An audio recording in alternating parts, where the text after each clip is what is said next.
জামাই সকালবেলা দোকানে গিয়ে বড় একটা তেলাপিয়া মাছ নিয়ে আসছে, বলতেছে আমি বারবিকিউর মতো সুন্দর করে ভাজি করে দিতে।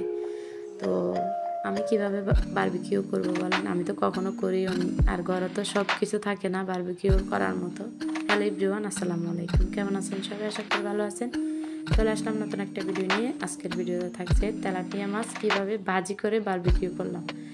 এখানে আমি মাছটাকে কেটে দিয়ে পরিষ্কার করে সুন্দর করে ভিতরে কেটে কেটে নিয়েছি। তো এখানে আমি দেওয়ার জন্য ভাজি মাছটার ভিতরে দেব কি রসুন বাটা, হলুদের গুঁড়ো, মরিচের গুঁড়ো, জিরার গুঁড়ো, ধনিয়া গুঁড়ো, জিরা বাটা, লবণ আর সাথে দিয়েছি তেল। তো সুন্দর করে এটাকে মেখে নিচ্ছি। মেখে নিয়ে মাছের গায়ে সুন্দর করে লাগিয়ে নেব।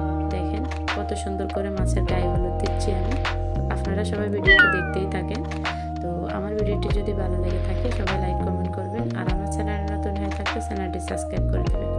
এত বড় একটা মাছ নিয়ে আসছে, মাছটাকে অনেক সময় গেছে আমাকে কেটে দিয়ে পরিষ্কার করতে। তো বারবিকিউ করতে হলে বারবিকিউ চুলাতে করতে হয়, আগুনে পুড়ে করতে হয়, তাই আমি একটা তেলাপিয়াতে দিয়ে করবো আজকে।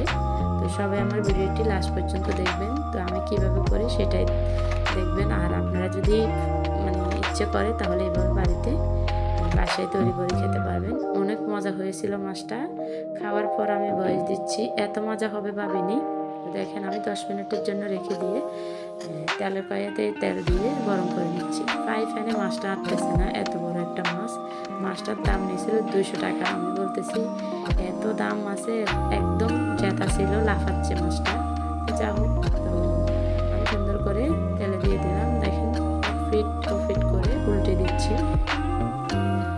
একদম মসমস করে ভাজি করব। আমার জামাই মসমস মাছ খেতে অনেক পছন্দ করে।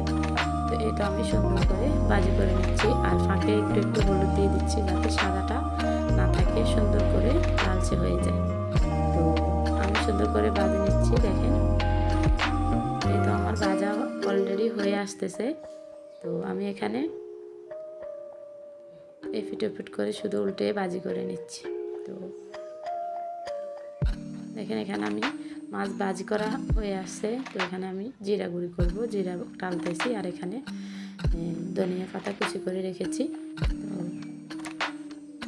তো আমার মাছটা ভাজি করা কেমন হয়েছে অবশ্যই সবাই কমেন্টে জানাবেন। তো আপনারা কীভাবে খান সেটাও জানাবেন। তো এখানে আমি জিরার গুঁড়ি দিয়ে দিলাম আর ধনিয়া পাতা দিয়ে দিলাম। ধনিয়া পাতা দিয়ে সুন্দর করে সার্ভ করে নেব। তো আমি একটা ট্রে নিয়ে সুন্দর করে, অনেক বড় মাছ তো তাই ট্রে নিলাম, ছোট্ট একটা ট্রেতে মাছটা সুন্দর করে নিয়ে নিচ্ছি। দেখেন এত সুন্দর স্মেল গ্রান এসেছে। তো আজকের ভিডিও পর্যন্তই। সবাইকে আল্লাহ হাফেজ, আসসালামু আলাইকুম।